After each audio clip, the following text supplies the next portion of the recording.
Good morning to all of you. Welcome back to my channel. अगर आपने subscribe नहीं किया तो प्लीज़ सब्सक्राइब कर लीजिए ताकि आपको आने वाले टाइम पे नोटिफिकेशन मिलते रहें।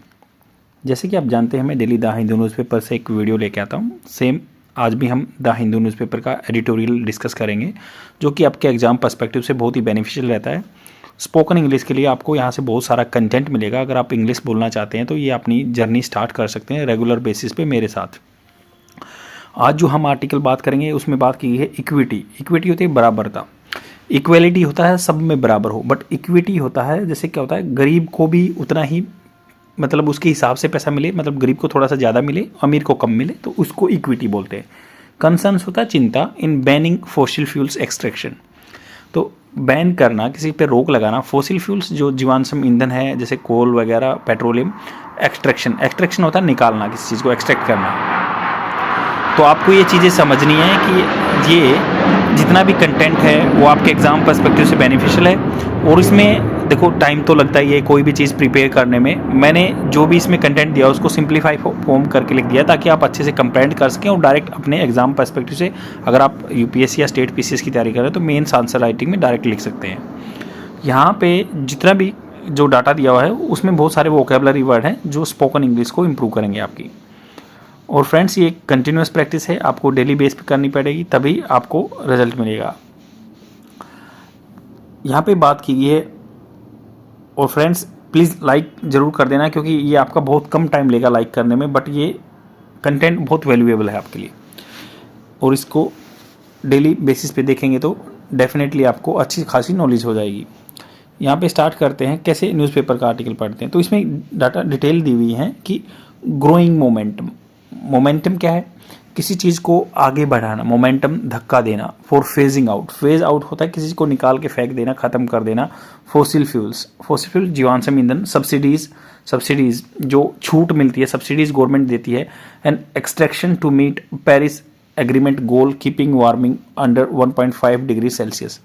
आपको पता है 2015 में पेरिस एग्रीमेंट गोल हुए थे, जो टारगेट बनाए गए थे, जो United Nation framework of climate United Nation framework of climate change convention UNFCCC। और एक होता है COP, conference of parties.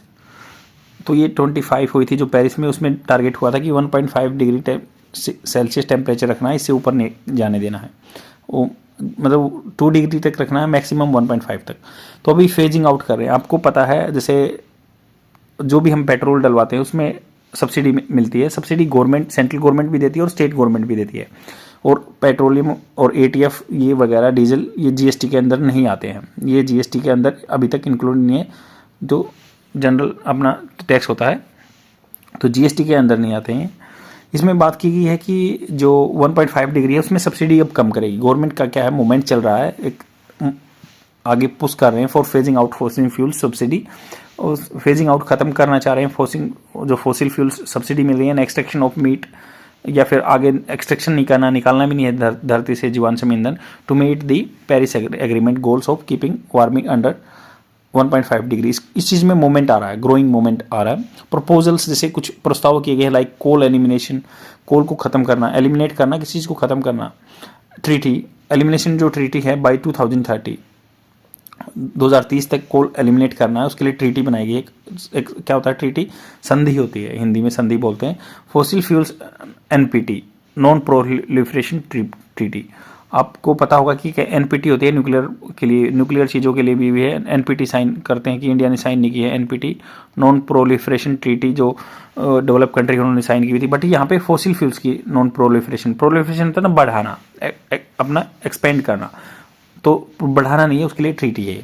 COP 26, conference of party 26 and conference of party 28 referenced phasing down coal, transit करना, बदलना अपने आप को from fossil fuels. Fossil fuel से रिन्यूएबल एनर्जी जो स्रोत होते हैं आपके, सोलर एनर्जी, विंड एनर्जी, उन पे जाना है। और फेज डाउन, कम करना है, एलिमिनेट नहीं करना। क्योंकि आपको पता है COP 26 में इंडिया ने बहुत ज़्यादा जोर दिया था इस जो मतलब फेज आउट के वर्ड को चेंज करवा के फेज डाउन लिया था। क्योंकि यहाँ पे कंसेंसस बेस पे, सहमति बेस पे होते हैं। कॉन्फ्रेंस ऑफ पार्टी मतलब कुछ देश इकट्ठे होते हैं, वहाँ पे पार्टी मतलब टाइप में पार्टी क्या होता है, सम्मेलन होता है, वहाँ पे इकट्ठे होते हैं, कुछ बात करते हैं ग्लोबल क्लाइमेट चेंज के बारे में। यहाँ बात हुई इक्विटी कंसर्न। इक्विटी कंसर्न क्या चिंता है? Phasing out fossil fuels must align with the United Nation framework of climate change convention. मैंने बता दिया principles like the CBDR common but differentiated responsibility, मतलब जो जितना खत्म करेगा उसी हिसाब से वो फेज आउट करेगा। मान लो ज़्यादा जला है डेवलप कंट्री ने, वो ज़्यादा जलाएंगे तो रीजनल जो compression based on responsibility and capability, जितनी जिसकी रिस्पॉन्सिबिलिटी रहेगी उसी कैपेबिलिटी उसी हिसाब से फेज आउट करेगा वो फॉसिल फ्यूल्स को। Countries dependent on fossil fuels revenue like the Iraq. अब इक्विटी कंसर्न क्या है? इक्विटी सबको बोलते हैं बराबर हो, तो उसमें क्या क्या चिंताएं हैं? ये चिंता है कि CBDR एक कंसेप्ट चला हुआ है और रीजनल बेस पे जो चलता है। फिर दूसरा क्या चिंता की बात है? फॉसिल फ्यूल्स जैसे इराक है, नाइजीरिया कंट्री है, जैसे इराक कंट्री है, नाइजीरिया कंट्री है। इराक मिडल ईस्ट में है, नाइजीरिया आपका साउथ ये अफ्रीका कॉन्टिनेंट में है। हैव लिमिटेड कैपेसिटी, इनके पास लिमिटेड कैपेसिटी है to transition versus western nation. तो ट्रांजिट करने के लिए इनके पास इनकी इकोनॉमी डिपेंडेंट है तेल पे, और इनका जो है as compare to the western country जो हैं USA वगैरह, वहाँ फेजिंग आउट कर सकते हैं। ये नहीं करेंगे क्योंकि इनकी जो इकोनॉमी का बेस वो है। इंटरनेशनल लॉ, इंटरनेशनल लेवल पे कानून बने हुए हैं, allows country to utilise their natural resources, वो अलाउ करता है कंट्री को नेचुरल रिसोर्सेज को, and can not expect unilateral fossil fuels phase out.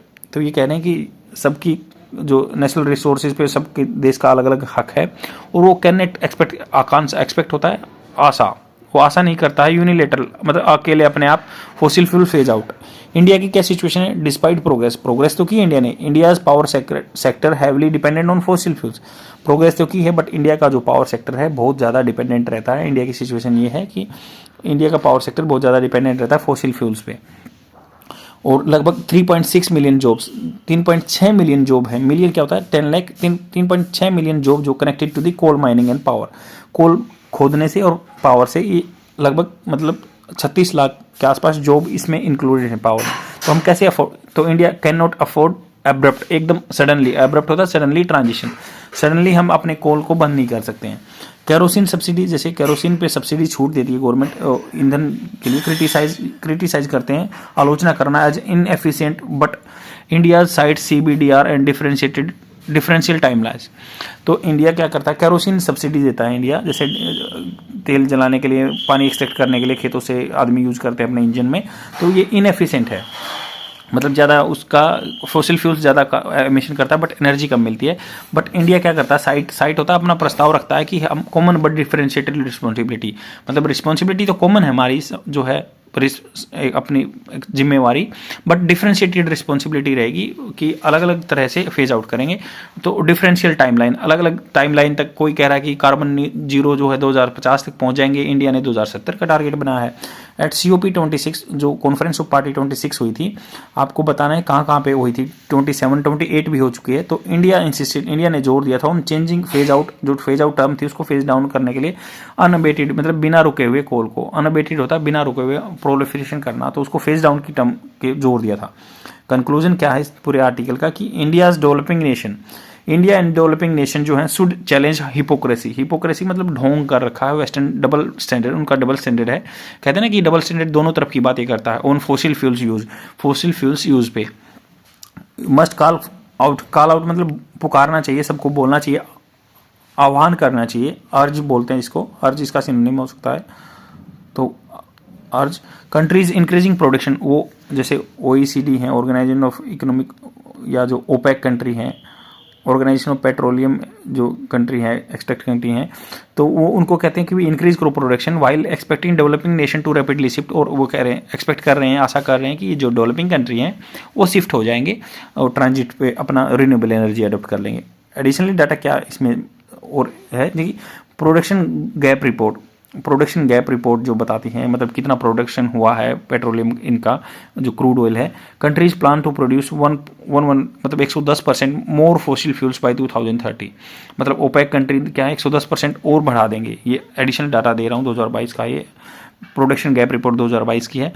More fossil fuels by 2030 than Paris aligned IMF 2015 की जो टारगेट बनाए थे उस टाइम पे जो था, उससे ज़्यादा 110% और मोर फॉसिल फ्यूल्स आ रहा है मार्केट में। 2030 तक 110% ज़्यादा हो जाएगा। IMF की क्या स्टडी बताती है, जो इंटरनेशनल मॉनेटरी फंड है वो बोलते हैं phasing out fossil fuels requires 1 trillion per year, मतलब 1 ट्रिलियन कैसे होता है, जैसे 1 मिलियन होता है 10 लाख, 1 मिलियन 10 लाख, और 1 billion is equal to 1000 million, 1000 में चलता है ब्रिटिशर्स का ये, और 1 ट्रिलियन होता है 1000 बिलियन। तो आपको ये याद रखना है। तो 1 ट्रिलियन पैसा चाहिए पर सपोर्ट टू वल्नरेबल कंट्री, जो गरीब कंट्री हैं उनको वल्नरेबल जो जिनको नुकसान पहुंच रहा है या पहुंचाए जा सकते हैं, तो उनको 1 ट्रिलियन पैसा चाहिए अगर वो फेजिंग आउट करना चाहते हैं। तो COP28 में ये बात हुई है। तो इसमें जो भी टर्म आई है आपको थोड़ा बहुत समझ नहीं आई होगी, तो उनको एक्सप्लेन करने के लिए मैंने और कुछ डाटा यहाँ पे रखा है ताकि आप अच्छे से समझ सकें। तो यहाँ पे बात की गई, ये एडिशनल इन्फॉर्मेशन है जो आप डायरेक्ट एग्जाम में लिख सकते हैं। प्रपोजल, जैसे प्रपोजल कुछ दिए हैं, प्रस्ताव दिए हैं, like the fossil fuels non proliferation treaty and coal phase out by 2030।